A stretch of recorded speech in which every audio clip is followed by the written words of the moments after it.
أعوذ بالله من الشيطان الرجيم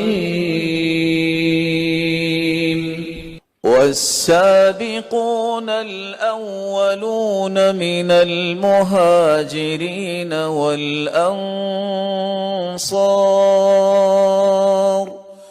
والذين اتبعوهم بإحسان رضي الله عنهم ورضوا عنه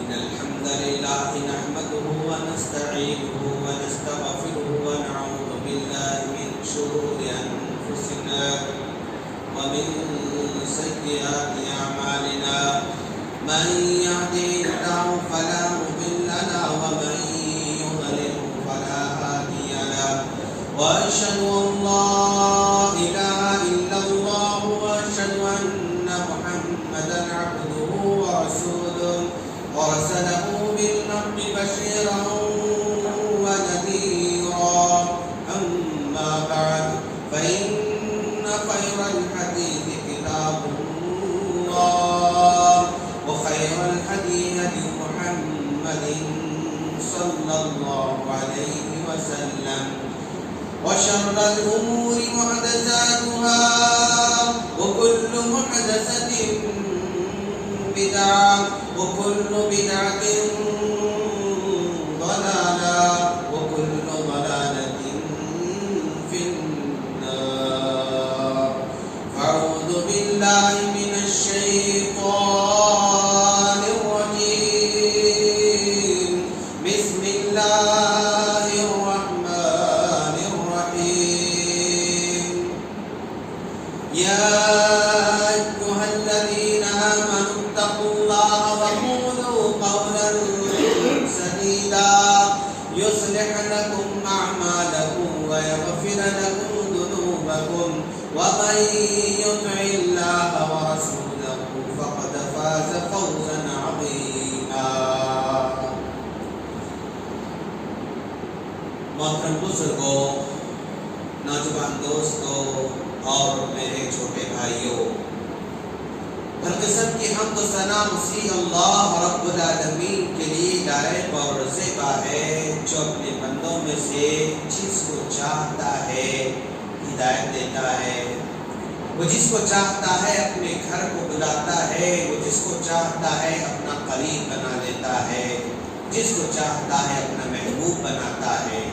لاکھوں درود و سلام ہو جناب محمد رسول اللہ صلی اللہ علیہ وسلم پر، جن کو آخری نبی بنا کر ہم تمام کی طرف مبعوث فرمایا۔ سامعین کرام، آج ہم اس ٹاپک پر، اس عنوان پر بات کرنے جا رہے ہیں۔ ہمارا عنوان ہے سیرت سلمان فارسی رضی اللہ تعالی عنہ۔ ہم نے اس ٹاپک کا، اس عنوان کا انتخاب اس لیے کر رکھا ہے کہ آج ہمارے پاس جو ایمان ہم کو ملا ہے وہ ہمارے ماں باپ کی وجہ سے، باپ داداؤں کی وجہ سے چلتا چلتا ہمارے پاس بھی آسانی سے آ چکا ہے۔ ہم نے جس گھر میں آنکھیں کھولی وہ مسلمانوں کا گھر تھا، ہم نے جس محلے میں کھیلنا کودنا سیکھا وہ مسلمانوں کا محلہ تھا۔ ہم جب پلے بڑے تو ایمان کی حالت میں پلے بڑے ہیں، تو ہمارے پاس ایمان کی قدر کم ہے۔ لیکن ذرا دیکھو آپ، ایک آدمی ایمان کے لیے کتنی تڑپ رکھتا ہے، ایمان کے لیے کتنی تکلیفوں کو برداشت کرتا ہے، اور ایمان کے لیے کتنے مسائل کا سامنا کرتا ہے، وہ ہم کو ہمارے سامنے پیارے نبی صلی اللہ علیہ وسلم کے صحابہ کرام کی شکل میں کتابوں کے اندر ہے، ہم احادیث کے اندر ہے، اور وہ کتابیں ہمارے کتابدانوں کے اندر بند ہیں، وہ احادیث کتابیں ہمارے مدرسوں میں ہی پڑھی جاتی ہیں۔ لیکن آج وہ صحابہ کرام کی قربانیاں اور وہ ہمارے اسلاف کی قربانیاں اگر جمعہ میں بولے تو ہم سن لیتے ہیں، اگر کسی جلسے میں بولے تو سن لیتے ہیں، اگر کسی ویڈیو جو ہے یعنی یوٹیوب میں اگر کوئی دیکھے تو سن لیتے ہیں، ادروائز ہمارے پاس ہمارے ایمان کی قدر نہیں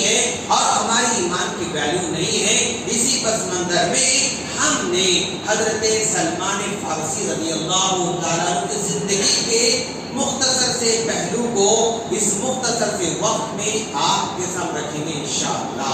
سامعین کرام، ہم جس صحابی کے بارے میں بات کر رہے ہیں جن کو سلمان الفارسی رضی اللہ تعالیٰ عنہ کہا جاتا ہے، اور یہ مکے کے نہیں تھے، یہ مدینے کے نہیں تھے، ان کی زبان بھی عربی زبان نہیں تھی بلکہ ایران کے رہنے والے تھے، فارس کے رہنے والے تھے، جہاں پر عربی بولی نہیں جاتی ہے، جہاں پر عربی کو سمجھا نہیں جاتا ہے، جہاں پر نہ ہی عربی کو انہیں سننے کا موقع ملتا ہے۔ اس زمانے کی بات ہے، حضرت سلمان فارسی رضی اللہ تعالیٰ عنہ بڑی مشکل سے 10-15 سال کی عمر کے نوجوان ہیں، اور یہ حضرت سلمان فارسی رضی اللہ تعالیٰ عنہ ایک جو ہے سرمایہ دار کھیتی باڑی کرنے والے ایگریکلچر کے جو ہے گھرانے میں آپ کی پیدائش ہوتی ہے۔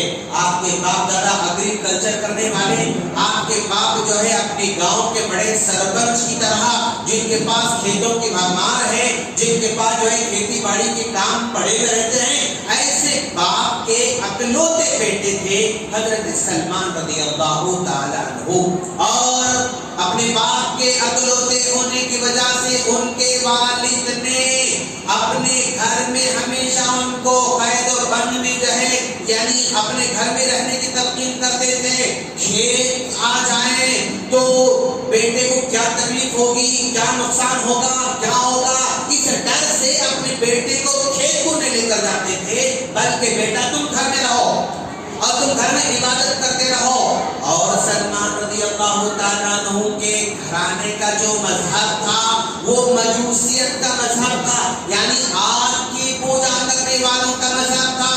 وہ آگ کی پوجا کرنے والے کے گھر میں پیدا ہوئے تھے۔ باپ نے کہا بس تمہارا گھر، تمہارا کام گھر میں پوجا پاٹ سماتے رہنا ہے، گھر میں آگ جلائی جاتی ہے۔ آج کے آپ لوگوں نے جو ہے مختلف سیریلز میں دیکھا ہوگا کہ ایک کونے میں آگ جلتی رہتی ہے، مسلسل آگ کنٹینیو، صبح شام آگ جلائی جاتی ہے۔ تو وہ کس کا مذہب ہے؟ مجوسیوں کا مذہب ہے، آگ کی پوجا کرنے والوں کا مذہب ہے۔ تو حضرت سلمان رضی اللہ تعالیٰ عنہ کو باپ نے کہا کہ تمہارا کام بس آگ کو مجھے نہیں دینا ہے، آگ کی پوجا کرتے رہنا ہے، اس کی عبادت کرتے رہنا ہے۔ لکڑیاں ختم ہو گئی پھر لکڑیاں ڈالنا ہے، لکڑیاں ختم ہو گئی پھر لکڑیاں ڈالنا ہے، اور بس اس کے سامنے بیٹھ کر مسلسل اس کی عبادت کرتے رہنا ہے۔ یہی ذمہ داری دی تھی، اور اس ذمہ داری کو سلمان فارسی رضی اللہ تعالیٰ عنہ بہت اچھے انداز سے نبھا رہے تھے۔ ذرا بھی کسی قسم کی کمی نہیں، ذرا بھی کسی قسم کی کوتاہی نہیں، ذرا بھی کسی قسم کا پرابلم نہیں، مسلسل اس خدمت میں لگے ہوئے تھے سلمان فارسی رضی اللہ تعالیٰ عنہ۔ ایک مرتبہ ان کے والد صاحب بیمار ہو جاتے ہیں، اور جب بیمار ہو جاتے ہیں تو اپنے بیٹے سے کہا کہ بیٹا میں بیمار ہوں اور میں کھیت کو نہیں جا سکتا ہوں، میرے اچھے ہونے تم کھیت کو جاؤ، میرے اچھے ہونے تک، میری بیماری کی شفا ملنے تک تم کھیت کو جا کر تھوڑا کھیت کو سنبھالو، میں گھر میں سنبھالوں گا۔ اس طرح باپ نے اپنے بیٹے کو بیماری کی وجہ سے کھیت کو بھیجا تاکہ دیکھ بھال کریں، تاکہ کھیت میں کام کریں۔ چنانچہ سلمان فارسی رضی اللہ عنہ کھیت کو جانا شروع کرتے ہیں، دن بھر کھیت میں کام کر کر کے واپس شام میں لوٹ کر آتے ہی جاتے ہیں۔ تو درمیان میں عیسائیوں کے ماننے والے ایک راہب کا مکان تھا، کرسچینٹی یعنی حضرت عیسیٰ علیہ السلام کے ماننے والوں کا ایک راہب کا مکان تھا، اور وہ نوجوانوں کو بٹھا کر سمجھاتے تھے اور تعلیم دیتے تھے۔ تو حضرت سلمان فارسی رضی اللہ عنہ نے سوچا بھائی اب کھیت کو جا رہے آ رہے بس ایسی گزر رہی ہے، چلو یہ کیا بولتے ہیں سنیں تو صحیح، یہ کیا سناتے ہیں سنیں تو صحیح، یہ کیا بولتے ہیں ذرا سنیں تو صحیح۔ وہاں پر بیٹھنا شروع کیے، جب وہاں پر بیٹھنا شروع کیے، روزانہ جاتے ہوئے بیٹھ رہے ہیں، واپس لوٹتے بیٹھ رہے ہیں، جاتے ہوئے بیٹھ رہے ہیں، واپس لوٹتے بیٹھ رہے ہیں، تو دھیرے دھیرے ان کا دماغ یعنی وہ مجوسیت سے جو ہے بیزار ہوتا گیا۔ یہ ہمارا مذہب کیسا بھائی، بس یہ جو ہے آگ جلاؤ بس یہی کہتا ہے، اس کے علاوہ نہ خدمت خلق کی بات کرتا ہے، نہ حلق کی بات کرتا ہے، نہ مدد کی بات کرتا ہے، نہ ماں باپ کی بات نہ کلچر کی بات کرتا ہے، کچھ بھی باتیں نہیں کرتا ہے. تو اپنی مجوسیت سے وہ دھیرے دھیرے بیزار ہوتے گئے اور کرسچینٹی کی طرف وہ مائل ہوتے گئے. اور وہ کرسچینٹی اصلی کرسچینٹی تھی، عیسیٰ علیہ السلام کو حقیقی طور پر ماننے والوں کی کرسچینٹی تھی. وہاں پر تعلیم حاصل کرتے ہیں اور آ کر اپنے باپ کے سامنے دھیرے دھیرے ذکر کرنا شروع کیا کہ ابا میں وہاں پر بیٹھا تھا، میں وہ اچھی باتیں لے کر آئی، وہ اچھی باتیں لے کر آئی، وہ اچھی باتیں لے کر آئی، ایسی باتیں ہمارے پاس نہیں، ہمارے پاس نہیں، ہمارے پاس نہیں. جب بولنا شروع کیا تو باپ نے دیکھا رہے یہ اپنے مذہب کو چھوڑ سکتا ہے، یہ اپنے مذہب کو چھوڑ سکتا ہے. تو انہوں نے اب کھیت کو جانے بھی بند کرا دیا اور اپنے دوسرے گھر کے باہر نکلنے سے منع کر دیا. بس اپنے گھر میں قید و بند کر کے، دروازہ بند کر کے وہ کھیت کو جاتے تھے. ابھی بے چین کبھی کبھی دروازہ کھل جاتا، کبھی کبھی کسی بہانے سے جا کر اس راہب سے ملاقات کر کے واپس لوٹ کر آتے اور اس راہب کے پاس جا کر ملاقات کر کے آتے. جب ایک مرتبہ اس نے سلمان فارسی نے کہا اگر میں یہاں اپنے باپ کے پاس رہوں گا تو میرا باپ مجھے یہ کام کرنے نہیں دے گا. تو راہب سے کہا اگر آپ کے پاس کوئی دوسرے گاؤں کا قافلہ آتا ہے تو مجھے انفارم کر دینا تاکہ وہ قافلے کے ساتھ میں بھی گھر چھوڑ کر بھاگ جانا چاہتا ہوں، میں گھر چھوڑ کر بھاگ جانا چاہتا ہوں، اس لیے کہ یہ کام میں نہیں کر سکتا، لہذا میں آپ کے مذہب پر چلنا چاہتا ہوں. ایک عرصے کے بعد ایک باہر سے قافلہ آیا اور اس قافلے کی اطلاع حضرت سلمان رضی اللہ عنہ ہوئی. سلمان فارسی رضی اللہ عنہ راتوں رات گھر سے نکل گئے اور نکل کر قافلے میں شامل ہو گئے اور قافلے میں شامل ہو کر وہاں سے چلے گئے اور جا کر دوسرے مقام پر وہاں پر عیسیٰ علیہ السلام کے ماننے والوں کے ساتھ رہنا شروع کر دیا. لیکن جس پادری کے پاس وہ رہتے تھے، جس راہب کے پاس وہ رہتے تھے، وہ پادری، وہ راہب انتہائی بدمعاش قسم کا آدمی تھا. وہ لوگوں کو صدقہ کرنے کا حکم دیتا تھا.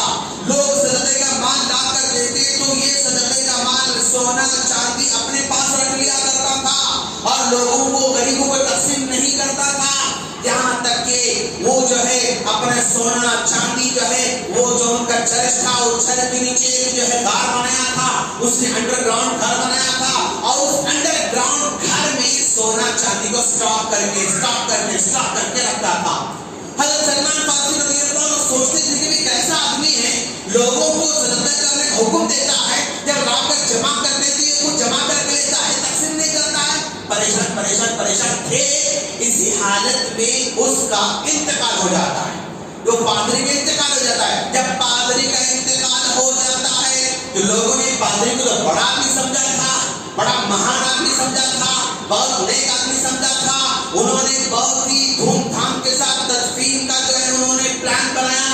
تو سلمان فارسی رضی اللہ تعالیٰ عنہ نے لوگوں کو جمع کر کے کہا کہ لوگوں، جس کو تم اچھا سمجھ رہے ہو، جس کو تم مہان سمجھ رہے ہو، وہ اتنا بدمعاش تھا، آؤ میں آپ کو بتاتا ہوں. وہ اندر غار میں لے کر جاتے ہیں اور جا کر پورے 7 بڑے دیگچے کے سونا چاندی سے بھرے ہوئے. تو دیکھو کہ تمہارا مال لے کر جمع کرتا تھا لیکن غریبوں کو نہیں دیا کرتا تھا. لوگوں کو پتا چلا کہ واقعی بڑا بدمعاش آدمی ہے. اس کو دفن نہیں کیا بلکہ کھمبے سے لٹکا کر پتھر سے مار کر اس کی لاش کو بالکل ختم کر کے چھوڑ دیا. اس کے بعد اور ایک پادری بنا. تو وہ جو پادری بنا وہ بڑا اچھا آدمی تھا، وہ بڑا نیک آدمی تھا، بڑا صالح آدمی تھا اور لوگوں کو اچھی باتیں بتاتا تھا.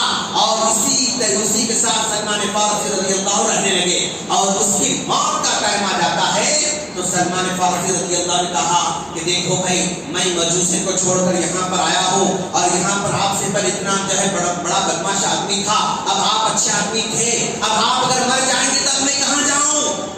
اگر آپ کا انتقال ہو جائے تب میں کہاں جاؤں؟ کس کے پاس رہوں؟ سمجھ میں نہیں آ رہا ہے. تو اس پادری نے کہا کہ کام کرو، اس زمانے میں اچھے آدمی کو تلاش کرنا ممکن نہیں ہے. اس زمانے میں اچھے لوگ دھیرے دھیرے ختم ہوتے جا رہے ہیں. ایک کام کرو کہ بھائی ایک اموریا ایک بستی کا نام ہے، وہاں پر ایک پادری رہتا ہے، اس کے پاس جا کر تم رہو، اس کے پاس جا کر رہو. اس کا انتقال ہو جاتا ہے، وہ ان کے کارنامے پورے ختم ہو جاتے ہیں. پھر یہ سفر کر کے اس والے کے پاس جاتے ہیں اور وہاں پر رہنا شروع کر دیتے ہیں. وہاں پر رہتے وہ بھی بڑا اچھا آدمی تھا, بڑا نیک آدمی تھا. تو اس کے پاس رہتے ہوئے پھر اس کے انتقال کا ٹائم آتا ہے, اس کے مرنے کا ٹائم آتا ہے. تو سلمان فارسی رضی اللہ تعالیٰ عنہ نے کہا کہ آپ انتقال کر رہے ہیں, آپ کے بعد میں کیا کروں, آپ کے بعد میں کہاں جاؤں اور کیا کروں. تو اس نے کہا اس دور میں اچھے لوگوں کو تلاش کرنا ممکن نہیں ہے, سارے اچھے لوگ دھیرے دھیرے ختم ہوتے جا رہے ہیں. ایک کام کرو, سلم شہر میں ایک اچھا آدمی رہتا پادری, تم اس کے پاس چلے جاؤ میرے مرنے کے بعد. چنانچہ اس کے انتقال کے بعد سلمان فارسی رضی اللہ تعالیٰ عنہ وہاں سے نکل کر اس شہر کو جاتے ہیں, نصیبین شہر کو جاتے ہیں. وہاں پر جو ہے وہ رہتے ہیں. تو وہ بھی بڑا اچھا آدمی رہتا ہے, وہ بڑا نیک آدمی رہتا ہے, متقی رہتا ہے, پرہیزگار رہتا ہے. اس کے پاس بھی رہتے اس کے بعد اس کے انتقال کا ٹائم قریب آ گیا. تو پھر سلمان فارسی رضی اللہ عنہ نے کہا میں اتنا لمبا سفر کر کے اپنی زندگی میں آ رہا ہوں اور اچھے لوگوں سے ملاقات ہو رہی ہے, اگر آپ انتقال کر جائیں تو پھر میں کیا کروں, اب کس کے پاس جاؤں. تو اس نے بھی کہا اب اس زمانے میں نیک لوگوں کو تلاش کرنا ممکن نہیں ہے, اچھے لوگ ختم ہوتے جا رہے ہیں. بس ایک آدمی دنیا میں اس وقت میری نظر میں ہے, بس اس کے پاس جاؤ. چنانچہ مرنے کے بعد سلمان فارسی رضی اللہ تعالیٰ عنہ اس آخری بندے کے پاس جاتے ہیں, راہب کے پاس جاتے ہیں اور اس کے پاس رہ کر اسے خدمت کرتے ہیں. اور وہاں پر بکریاں خریدی انہوں نے اور کچھ اونٹ خریدے اور بکریوں سے اونٹ اپنی زندگی چلاتے رہتے ہیں. ادھر راہب کی خدمت کرتے ہیں اور کرسچینٹی کو, عیسائی کو پھیلاتے رہتے ہیں. اسی دوران جب اس کا ٹائم بھی قریب آ گیا, کتنی مشکلات سے جو ہے دور گزر رہا ہے, کتنے مراحل سے دور گزر رہے ہیں سلمان فارسی رضی اللہ تعالیٰ عنہ کے. اتنے مراحل میں بھی ہمت نہیں ہارتے ہیں, اتنے مشکلات آنے کے بعد بھی وہ ہمت ہار کر واپس لوٹ کر نہیں جاتے ہیں. اس آخر راہب نے کہا اب میں مر جاؤں گا تو یہاں پر اب دنیا میں کوئی ایسا آدمی نہیں ہے جس کے بارے میں سفارش کر سکوں کہ تم وہاں جاؤ, اب ختم, اس کے بعد کوئی اچھا آنے والا نہیں ہے. لیکن آخری نبی آنے کے نشانیاں ظاہر ہو رہے ہیں. وہ راہب کہتا ہے آخری نبی کے ظاہر ہونے کے نشانی آ رہے ہیں اور اس آخری نبی کو تم تلاش کر کو پہنچ جاؤ. وہ آخری نبی کہاں آئے گا تو کہاں آئے گا, وہ اس علاقے میں آئے گا جہاں پر کھجوروں کی کھیتی باڑی ہوگی. اس علاقے میں کھجور جو ہے پکتے رہیں گے, اس علاقے میں کھجور اگتے رہیں گے. اور وہ نبی جس کے بارے میں ہماری کتابوں میں لکھا گیا ہے وہ صدقہ ایکسپٹ نہیں کرے گا, ہدیہ ایکسپٹ کرے گا. اگر صدقہ دو گے تو خود نہیں کھائے گا, دوسروں کو کھلائے گا. گفٹ دو گے وہ خود بھی کھائے گا, دوسروں کو بھی کھلائے گا. ایسا نبی آنے والا ہے اور اس کے پیٹھ پیچھے نبی ہونے کی نشانی رہے گی. یہ باتیں اس راہب نے سمجھایا کس کو, اس جو ہے سلمان فارسی رضی اللہ تعالیٰ عنہ کو, اور وہ بھی وہاں انتقال کر جاتا ہے, اور وہ بھی وہاں انتقال کر جاتا ہے. اس کے بعد وہیں پر رہتے عربوں کا ایک قبیلہ, ایک قافلہ, بنو کلاب کا قافلہ ان کے شہر میں پہنچا. اور ان کے شہر میں پہنچنے کے بعد قافلے والوں سے بات کرتے ہیں کہ بھئی تم کہاں سے آ رہے ہو. ہم اس علاقے سے آ رہے ہیں جہاں پر ہمارے پاس کھجور اگتے ہیں.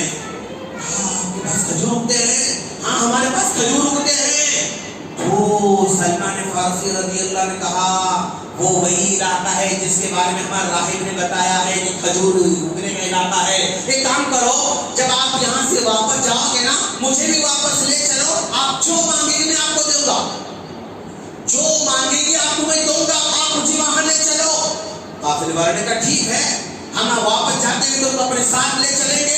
جب واپس کا ٹائم آتا ہے اور واپس سلمان فارسی رضی اللہ عنہ کو لے لیتے ہیں اور لے کر قافلہ واپس لوٹ کر, یہ مدینے کا قافلہ تھا, بنو کلاب کا قافلہ. راستے میں سلمان فارسی رضی اللہ تعالیٰ عنہ کا مال چھین لیا اور ان کو ایک دوسروں کو بیچ کر قافلہ نکل جاتا ہے. دوسروں یہودیوں کو بیچ کر قافلہ نکل جاتا ہے. اور سلمان فارسی نے کہا میری تمنا تھی کہ میں جو ہے اس کھجور والے علاقے کو جاؤں جہاں پر آخر نبی آنے کے بارے میں ہمارے راہب نے کہا ہے، اب اس نے تو بیچ دیا مجھے، اور بیچ کر پتہ نہیں مجھے کہاں لے کر جائے گا، میرے ساتھ کیا معاملہ کرے گا، میں اپنے مقصد کو پہنچوں گا یا نہیں پہنچوں گا کوئی پتہ نہیں۔ چنانچہ وہ اس کے ساتھ خدا کی زندگی بسر کر رہے ہیں، لیکن وہ غلام جو ہے جس نے خریدا تھا، وہ آدمی جو ہے حضرت سلمان فارسی رضی اللہ تعالیٰ عنہ کو گفٹ کے طور پر دیتا ہے، اور ایک یہودی کو، اور وہ یہودی تھا مدینے والا، چنانچہ وہ آدمی کو گفٹ دیتا ہے اور یہودی ان کو لے کر مدینے کو پہنچ جاتا ہے۔ اب وہاں پر سلمان فارسی رضی اللہ عنہ دیکھا بھئی یہاں پر تو کھجور کے جھاڑ ہیں، سمجھ گئے کہ اللہ تعالیٰ مجھے اپنی جگہ پر پہنچا دیا ہے، میں صحیح مقام پر پہنچا ہوا ہوں۔ اب اس کے ساتھ کام کر رہے ہیں، دن رات گزرتے جا رہے ہیں اور دیکھ رہے ہیں کہ کون نبی ہوگا، کب آئے گا، کیا ہوگا، تلاش میں ہیں۔ ایک مرتبہ وہ کھجور کے جھاڑ پر بیٹھ کر کھجور توڑتے رہتے ہیں، نیچے ان کا جو ہے آقا بیٹھا ہوا ہے اور نیچے ان کا سردار بیٹھا ہوا ہے۔ اس سردار کا ایک رشتہ دار چچیرا بھائی دور سے چیختے چلاتے آتا ہے اور آ کر کہتا ہے کہ سنتے ہو مدینے میں ایک آدمی آیا ہے جو اپنے آپ کو نبی کہتا ہے، اس کو محمد کہتے ہیں، مدینے میں آ کر سب کو بگاڑ دے رہا ہے۔ اس طرح وہ چیخ کر چلا کر اس کو بتا رہا تھا۔ جب یہ بتایا تو سلمان فارسی رضی اللہ تعالیٰ عنہ نے سنا نبی آئے ہیں تو وہاں سے نیچے کود گئے، اور نیچے کود کر دوڑتے اس کے پاس گئے۔ تم کیا کہہ رہے ہو؟ کسی نبی آنے کے بارے میں کہہ رہے ہو؟ کسی نبی آنے کی بات کر رہے ہو؟ وہ پوچھ رہے تھے تو سردار نے دیکھا یہ پوچھے گا، یہ جاننے کا تو یہ ایمان لائے گا، کھوسا مار کر کہا جاؤ یہ کام تمہارے نہیں، اپنا کام کرتے جاؤ، اپنے کام کرو۔ چنانچہ پھر وہ جھاڑ پر چڑھ کر اپنا کام کرتے ہیں، لیکن مسلسل دماغ اسی پر متوجہ ہے، وہ کون ہوں گے، کہاں ہوں گے، کب آئیں گے، دن رات مسلسل فکر میں گزر رہے ہیں۔ اسی دوران اللہ کے رسول صلی اللہ علیہ وسلم مدینہ ہجرت کر کے آئے تھے اور مدینے میں قیام کر رہے تھے، تو اس کو یاد سلمان فارسی رضی اللہ عنہ یاد آ گیا کہ ہمارے آخر راہب نے کہا تھا کہ وہ صدقہ اگر دیں گے ایکسپٹ نہیں کریں گے، دوسروں کو کھلائیں گے، اگر ہم ہدیہ دیں گے وہ ایکسپٹ کریں گے، خود بھی کھائیں گے، دوسروں کو کھلائیں گے، ان کے پیٹ پیچھے جو ہے نشانی ہے وہ ہم دیکھیں گے۔ اب اس کا آزمانا اپنے آقا کے پاس کام کرتے دوران میں کبھی جو ہے اس کا آقا کہیں سفر میں جاتا ہے، تو جب آقا سفر میں جاتا ہے تو سلمان فارسی رضی اللہ تعالیٰ عنہ نے اپنے ہاتھ میں کھجور لیا اور کھجور لے کر پہنچے مدینہ کو، اور مدینہ کو پہنچ کر کہا کہ یہاں پر کوئی محمد نامی نبی رہتے ہیں۔ لوگوں نے بتایا یہ آدمی مکے سے یہاں پر آئے ہوئے، یہاں پر بیٹھے ہوئے ان کے پورے ساتھی ہیں۔ تو سلمان فارسی رضی اللہ تعالیٰ نے کہا آ کر جو ہے اللہ کے رسول سے ملاقات کر کے کہتے ہیں کہ میری طرف سے صدقہ ہے، آپ صدقہ قبول کر لیں، اور میرے پاس دینے کے لیے اور کچھ نہیں تھا، ایک کھجور ہے، آپ کھجور کھا لیں۔ تو جب صدقے کے کھجور کہا سلمان فارسی رضی اللہ تعالیٰ عنہ نے، تو اللہ کا رسول لے لیا، لے کر اپنے صحابہ کرام میں تقسیم کر دیا اور خود ایک لقمہ اسے نہیں کھایا۔ تو سلمان فارسی رضی اللہ عنہ ہوگا کہ نشانی، پہلی نشانی ظاہر ہو گئی کہ صدقہ، میں نے کہا تو یہ صدقے کا مال نہیں کھایا انہوں نے، تو ہمارے راہب نے جو بتایا وہ سچ تھا اور یہ بھی سچے نبی ہیں۔ پھر اس کے بعد دوسرے دن پھر کھجور لے کر آئے، لے کر کہا یہ صدقہ، یہ کھجور آپ کے لیے ہدیہ ہیں، تحفہ ہے، آپ اس کو کھا لیں۔ تو اللہ کے رسول صلی اللہ علیہ وسلم نے کھجور لے لیا، پہلے خود بھی کھایا اور تمام لوگوں کو کھلا دیا۔ تو سلمان فارسی رضی اللہ تعالیٰ عنہ کو سمجھ میں آیا کہ یہی نبی ہے، اب پکا ہو گیا۔ اور تیسری نشانی باقی تھی، پیٹ کے پیچھے تھی، اب اس کو دیکھنا ہے، تلاش کرنا ہے۔ تیسرے دن پھر آئے، آ کر کہا کہ اللہ کے رسول راہب نے کہا تھا کہ صدقہ نہیں کھاتے ہیں، تو آپ نے صدقہ نہیں کھایا، میں نے یقین کر لیا کہ آپ نبی ہوں گے۔ میرے راہب نے کہا تھا کہ آپ ہدیہ استعمال کرتے ہیں، میں نے ہدیہ لا کر دے دیا، آپ نے استعمال کر لیا، میں اور یقین بڑھ گیا۔ اللہ کے رسول میرے راہب نے یہ بھی کہا تھا کہ آپ کے کندھوں کے درمیان سلمان نبی ہونے کی نشانی ہے، بس ایک نشانی باقی ہے، میں اس کو دیکھنا چاہتا ہوں، اگر دیکھ لوں گا تو پھر آپ پر ایمان لے کر آؤں گا۔ اللہ کے رسول صلی اللہ علیہ وسلم نے مسکرایا اور مسکرا کر چادر ہٹائی، اور چادر ہٹا کے جب دیکھتے ہیں تو سلمان فارسی رضی اللہ تعالیٰ عنہ نے اللہ کے رسول کو بوسا دیا اور کہا لا الہ اشہد ان لا الہ الا اللہ واشہد ان محمد رسول اللہ۔ کلمہ پڑھ لیتے ہیں، کلمہ پڑھ لیا۔ کلمہ پڑھنے کے بعد واپس لوٹ کر گئے، آقا واپس لوٹ کر آیا تو دیکھا کہ سلمان فارسی مسلمان بن گئے ہیں، تو غصہ آ گیا، آقا کو مارنا شروع کیا، پیٹنا شروع کر دیا، ظلم کرنا شروع کر دیا، یہاں تک کہ ان کا جینا دوبر کر دیا۔ اللہ کے رسول صلی اللہ علیہ وسلم نے سنا کہ سلمان فارسی رضی اللہ تعالیٰ عنہ جو فارس سے ایمان کی تلاش یہاں تک پہنچے ہوئے ہیں، ایمان لا چکے ہیں، لیکن ان کا آقا مار رہا ہے، ظلم کر رہا ہے، تو صحابہ کرام سے کہا کہ کام کرو، سلمان فارسی رضی اللہ تعالیٰ عنہ کو آزاد کرو، اس کا آقا کیا مانگتا ہے دے دو، کیا مانگتا ہے دے دو۔ تو اللہ صحابہ کرام گئے، جا کر سلمان فارسی رضی اللہ تعالیٰ کو آزاد کرنے کی بات کی تو اس نے کہا کہ جو ہے 5000 کھجور کے جھاڑ دیں گے اور 40 اوقیہ سونا دیں گے تو ان کا آزاد کروں گا۔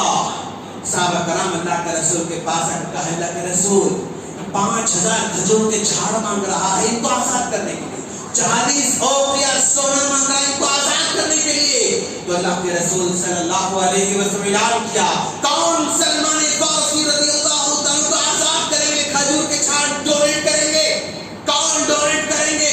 تو صحابہ کرام نے اپنے پاس کھجور کے جھاڑ لا کر ڈونیٹ کر رہے تھے، لیکن پھر بھی پورے نہیں ہو پا رہے تھے، پورے ہو نہیں پا رہے تھے۔ اللہ کے رسول صلی اللہ علیہ وسلم نے دعا فرمائی اور کہا چلو میں گننا شروع کروں گا۔ جب اللہ کے رسول دعا کرتے گننا شروع کر دیتے ہیں تو پورے کے پورے 5000 کھجور کے جھاڑ وہاں پر تھے۔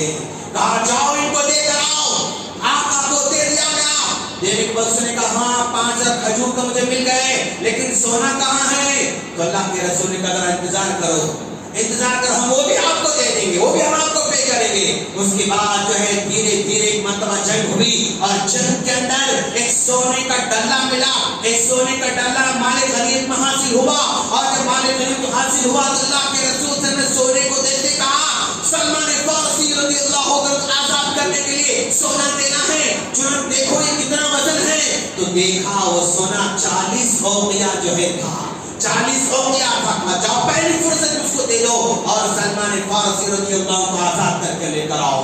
اس کے بعد سلمان فارسی رضی اللہ عنہ کو آزاد کر کے اللہ کے رسول کے پاس آ گیا، اور اللہ کے رسول کے پاس مدینے میں لانے کے بعد اب مسئلہ یہ پیدا ہوا کہ کن کے پاس رکھیں گے ان کو، کن کے گھر میں رکھیں گے؟ ابو الدرداء رضی اللہ تعالیٰ عنہ نے کہا اللہ کے رسول میں ان کو اپنا بھائی بناؤں گا، میں ان کو اپنے ساتھ رکھوں گا، اپنے گھر میں رکھوں گا، اپنا کھانا کھلاؤں گا، میں ان کی مدد کروں گا۔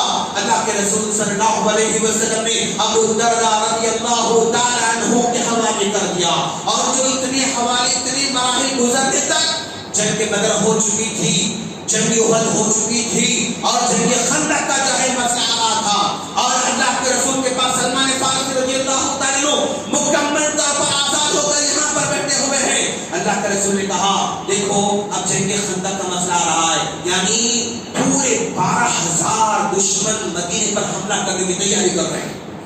مدینے میں ہمارے پاس اتنے لوگ نہیں ہیں کہ جا کر مقابلہ کریں، اتنے لوگ نہیں ہیں کہ ان کے ساتھ جنگ کریں، کیا کریں گے؟ مدینے میں رہیں گے تو آ کر مدینے میں فساد برپا کریں گے، اگر مدینے کے باہر ہم جا کر لڑیں گے تو ہم مختصر لوگ ہیں، ہم سارے تباہ ہو سکتے ہیں، کیا کریں کیا کریں کیا کریں؟ اللہ کے رسول سوچ رہے تھے۔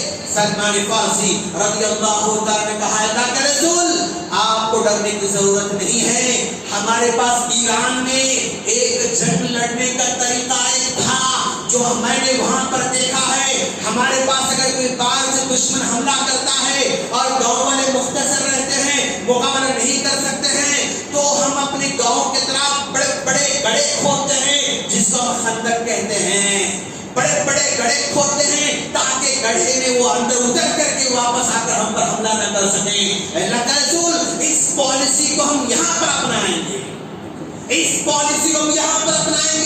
سلمان فارسی رضی اللہ تعالیٰ عنہ نے مشورہ دیا, اللہ کا بالکل صحیح مشورہ ہے. رمضان کا مہینہ تھا, گرمی کا زمانہ تھا, اللہ کے رسول صلی اللہ علیہ وسلم نے سلمان فارسی رضی اللہ تعالیٰ کے اس مشورے پر عمل کرتے ہوئے خندق کھودنا شروع کیا. خندق کھودنا شروع کیا. اللہ کے رسول بھوکے ہیں, روزے کی حالت میں ہیں, صحابہ کرام بھوکے ہیں, پیاسے روزے کی حالت میں ہیں, سحری نہیں ہوئی, اور کل کے افطار بھی نہیں ہوا, پرسوں کی افطار بھی نہیں ہوا, پرسوں کی سحری بھی نہیں ہوئی, بھوکے بھوکے پیاسے پیاسے حالت میں خندق کھود رہے ہیں. صحابہ کرام نے آ کر کہا, اللہ کے رسول ہم تھک گئے, اب ہم تھک گئے, کھانے کے لیے پیٹ میں کچھ نہیں, ہم پتھر باندھے ہوئے ہیں. تو اللہ کا رسول نے کہا, لوگو کیا تم سمجھتے ہو کہ میرا پیٹ بھرا ہوا ہے؟ دیکھو تم نے ایک پتھر باندھا ہے, میں دو پتھر باندھ کر لڑ رہا ہوں, میں دو پتھر باندھ کر لڑ رہا ہوں. اور اسی حالت میں اللہ کے رسول صلی اللہ علیہ وسلم کے صحابہ کرام چٹان توڑ رہے تھے, چٹان نہیں ٹوٹ رہی تھی. اللہ کے رسول سے کہا, اللہ کے رسول یہ چٹان نہیں ٹوٹ رہی ہے. تو اللہ کے رسول, لاؤ کدال میرے پاس. کدال لے کر مارا جو ہے اس چٹان پر, چنگاری اٹھی. چنگاری اٹھنے کے بعد اللہ کے رسول نے کہا, لوگو اللہ تبارک و تعالیٰ نے ایک چنگاری میں مجھے یہ خوشخبری سنائی ہے کہ ایک دن آئے گا جس میں لوگ قیصر کو تم فتح کرنے والے ہو, قیصر روم کو تم فتح کرنے والے ہو. پھر اور ایک اٹھایا, کدال مارا تو پھر چنگاری اچھلتی ہے. کہا اللہ کے رسول نے کہ چنگاری میں اللہ نے مجھے خوشخبری سنائی ہے کہ تم جو ہے کسرا کو فتح کرنے والے ہو. بڑی بڑی خوشخبریاں اللہ کے رسول کو اس بھوک کی حالت میں, پیاس کی حالت میں, تنگ دستی کی حالت میں, غربت کی حالت میں اللہ تبارک نے سنا دیا. اور سلمان فارسی کے مشورے پر عمل ہوا. دشمن آ کر مکہ سے حملہ کرنے آ رہا ہے. جب مدینے کے پاس پہنچا دشمن, دیکھا ارے یہاں تو بڑے بڑے گڑھے کھودے ہوئے ہیں, یہ طریقہ ہی بدلا ہوا ہے, ہم مدینے کے اندر انٹر نہیں ہو سک رہے ہیں, حملہ نہیں کر سک رہے ہیں. تو قافلے والوں نے کہا, لگتا ہے مدینے میں کوئی فارس آدمی آیا ہوا ہے, اور وہ فارس آدمی مشورہ دیا ہے ان کو, اس لیے بڑے بڑے خندق کھودے ہوئے ہیں. ورنہ عربوں کے پاس کوئی کلچر ہی نہیں تھا خندق کھودنے کا, تصور ہی نہیں تھا خندق کھودنے کا. ہو نہ ہو ان کے پاس کوئی فارس آدمی آیا ہے اور ایمان لایا ہے, اور اس کی بات پر عمل کرتے ہوئے خندق کھودا گیا ہے. 17 دن تک انہوں نے کوشش کی باہر کھڑے ہو کر کچھ کرنے کی, لیکن کچھ کر نہیں پائے. واپس دوڑ کر چلے جاتے ہیں. سلمان فارسی رضی اللہ تعالیٰ عنہ سے صحابہ کرام نے کہا, سلمان تم نے مدینے والوں کی عزت کو بچا لیا, تمہارے مشورے نے, تمہاری اس جو ہے بات نے مدینے والوں کو راحت سے سونے کا موقع عطا کیا. سلمان فارسی رضی اللہ عنہ نے کہا, میری جانب سے نہیں بلکہ اللہ کی جانب سے ہے. اللہ نے مجھے مجوسی سے نکال کر نصارہ میں لایا, اور نصارہ کے پاس مشکلات سے ہونے کے بعد غلام بنایا, اور غلامی کے دور سے نکل کر یہاں لے کر آیا. یہ اللہ تعالیٰ کی جو ہے کرم ہے, یہ اللہ کا احسان ہے. اب غور کرو دوستو, سلمان فارسی رضی اللہ تعالیٰ عنہ کو اپنی ایمان کی حالت میں آنے کے لیے کتنے پرابلم سے گزرنا پڑا, کتنے مسائل سے گزرنا پڑا, کتنی تکلیفوں کو سہنا پڑا. لیکن ایسی تکلیفیں ہماری زندگی میں نہیں ہیں. ہمیں ایمان لانے کے لیے پسینہ بہانا نہیں پڑا, ہمیں ایمان لانے کے لیے پیسہ خرچ کرنا نہیں پڑا, ہمیں ایمان لانے کے لیے قتل غارت سے گزرنا نہیں پڑا. ایمان ہمارے پاس سستا ہے دوست, ایمان کی قدر نہیں ہے ہمارے پاس. ایمان کی قدر جو ہے صہیب رومی سے پوچھیں, ایمان کی قدر سلمان فارسی سے پوچھیں, ایمان کی قدر بلال رضی اللہ تعالیٰ عنہ سے پوچھیں, ایمان کی قدر سمیہ رضی اللہ تعالیٰ عنہ سے پوچھیں, ایمان کی قدر عمار یا عمار بن یاسر سے پوچھیں, ایمان کی قدر جو ہے اور دوسرے جو ہے بڑے بڑے ظلم ستم سہنے والے جو ہے صحابہ کرام سے پوچھیں کہ وہ کتنے مشکل سے ایمان کو نصیب ہوا تھا. آج ایمان کو نصیب ہوا ہے, ہمیں شکر ادا کرنا چاہیے. لئن شکرتم لازیدنکم, یہ بس شکر بجانا کیا ہے؟ شکریہ شکریہ شکریہ شکریہ شکریہ, بس یہی ہے؟ نہیں, شکریہ کا مطلب اللہ جو ایمان دیا ہے نا, اس ایمان کو زندگی میں نافذ کرنا. ہمارے دن میں, ہمارے رات میں, کاروبار میں, گھر میں, روڈ پر, مارکیٹ میں, ہر جگہ دین ہمارے پاس نظر آنا. کوئی بھروسہ کرے بھائی یہ مسلمان اس سے بھروسہ کر رہا, یہ دکان سے لے رہا یہ مسلمان دھوکہ نہیں دے سکتا. میں اس سے کاروبار کر رہا ہوں, یہ مسلمان دھوکہ نہیں دے سکتا. میں اس کا پڑوسی بنا ہوا ہوں, یہ مسلمان دھوکہ نہیں دے سکتا. اتنا بھروسہ ہم پر لوگوں کا ہونا چاہیے دوست. لیکن بدقسمتی سے ہم ہی بے بھروسہ ہوتے جا رہے ہیں. ہمارا ایمان ہمارا بھروسہ نہیں پیدا کر سک رہا ہے. ہمارا ایمان ہماری سچائی پیدا نہیں کر سک رہا ہے. ہمارا ایمان ہمارے عبادت کی پابندی نہیں سکھا رہا ہے. ہمارا ایمان خدمت خلق نہیں سکھا رہا ہے. تو ہمارا ایمان یعنی کمزور ہے. ہمارا ایمان مفت میں ملا ہوا ہے. لہذا اس ایمان کی قدر کریں اور اس ایمان کو نافذ کریں. تھوڑا تھوڑا تھوڑا کریں, تھوڑا تھوڑا تھوڑا کریں.